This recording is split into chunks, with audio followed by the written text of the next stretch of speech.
Hello friends, welcome to the video. I hope you're having a wonderful day. Happy Halloween.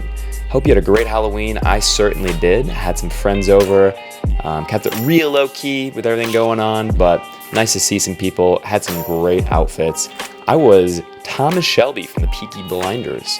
My wife was Polly Gray from the Peaky Blinders. We were looking real BA. If you want to see a few photos, go ahead and check out my Instagram. That one's on my personal, which is J Kamarzik, but you can also check out Jaybird TV, which is going to have a lot more climbing, calisthenics, and strength related content. Check that out. Some stuff, a lot of it is in the YouTube videos, but some of it is going to be unique and original, and I'm going to start posting more.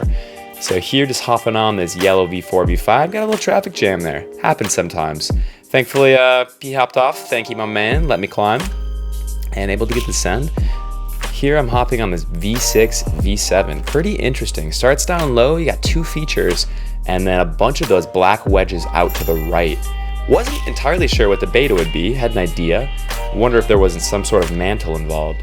But I always give a route the look over from the bottom, climbing with my eyes first, which is huge for beta and for just visualization. But it's always fun to hop on too and just find out what happens. Thankfully, with so many years of climbing, it's pretty hardwired in my body. My body knows how to position automatically in a lot of different situations. It's really fun to feel. Thanks, body. What up? So here begins a traverse out right. I'm grabbing the first wedge, get my foot over. I'm able to keep that split stance in order to bump my hands up. And then here, barn door, kicking the foot out, squeezing my core. I've had really awesome core stabilization, really keeping up on the core training, which has been immensely helpful.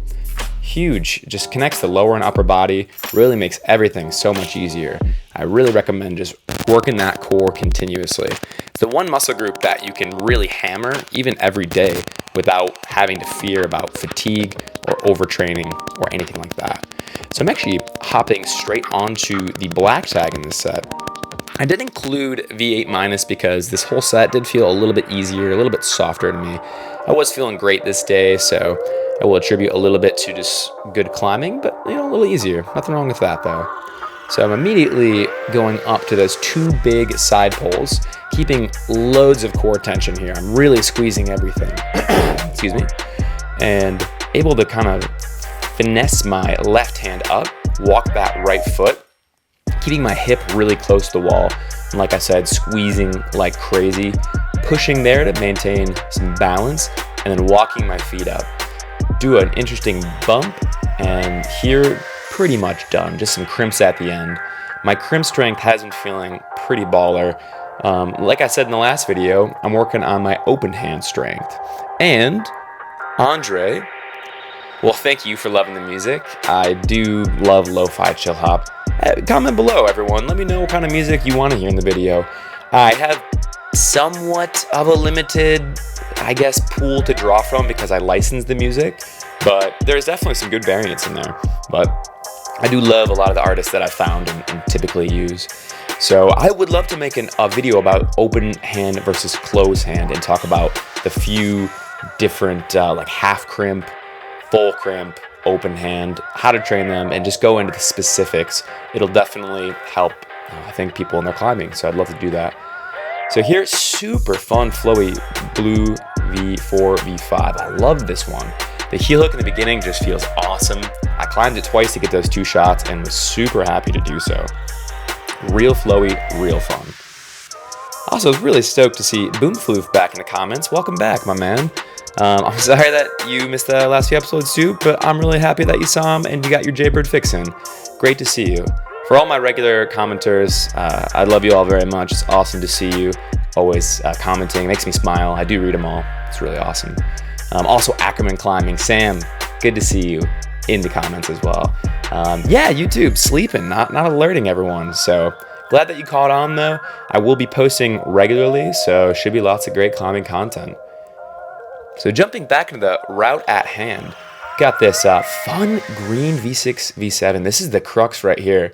So once again, I'm squeezing my core like crazy, but I turn my hip, which is a little bit difficult to see, and then really slowly and statically reach over, and then a little dynamic finish here. Love the move on that one though. You got the undercling really locked in, the foot is really great with the box there, the feature. And then it's either dynamic, but I wanted to make it as static as possible, which I've been absolutely loving. I think it's, once again, the core training really makes me want to do everything static and controlled. But of course, years of jumping around and being dynamic, can't get rid of my love for dynamic climbing. So I do toss that in there once in a while. So here we have this black V6, V7 starting on the left side here. This one's a little bit interesting as well. You got a little crimp, so I'm moving out right to that. And then I see there's the feature once again. So I'm able to move my right hand out, shift my weight, and then there's no feet here, just a crimp on the box and that really big pinch. So I grab that pinch to kind of get myself far enough right, and I attempt to cross over, but I pop right off. I'm like, WTF, mate, what am I doing? So hop back on here. I know what these beginning moves feel like, and I'm fueled with the rage of dropping the last go. So here I just opt to go for the big Gaston, hit that, and then jump up dynamically and catch that box. Of course, it's feature, super positive, so it feels really good. Here, feature to feature, pretty interesting move. And then you have a pinch. I slap a heel hook on there in order to get up to that finish hold, to get that send. So James Weldon was saying, awesome content. Thank you, James. I really appreciate that. And was commenting on my posture, saying that I have good posture. Thank you very much. I really pride myself on trying to have good posture. I'm continually working on it, and I'm glad that it comes through in my climbing. I will absolutely do a video on posture. I love it very much. So just to finish out the video, I've got a proud send of mine, Salathe or Salathe, I'm not really sure. It's a V9 benchmark, definitely the easiest of the V9 benchmarks. Pretty good holds, and I do use a beta that's a bit easier, but look at the barn door on jumping to that finish. Happy I kept that, but I drop it there because I couldn't see the foot. Honestly, bit of rage there, but my boy Mike Beanick coming in, brushing the holds off for me. What a champion. Ethan Dolson cheering me on. Really helps me get those hard sends when I got the homies. Always climb with other people if you can. It's just so much more fun, and you often push yourself. So the original intention of this route was to actually go up right here, but that is wicked hard, and I'm able to just do the huge move up left and then come into the right hand. So that's the beta I opt for. Certainly easier if you have the power. The big move up right, and then getting that left foot up, and it felt huge, but jumping up and grabbing that finish, and it really helps when you know where the foothold is. So cheers to that. Super stoked to get to send. I'm gonna keep board climbing. It's awesome training, gets me really hyped. So that is gonna wrap that video up. Thank you so much for watching, everyone. Much love. Peace.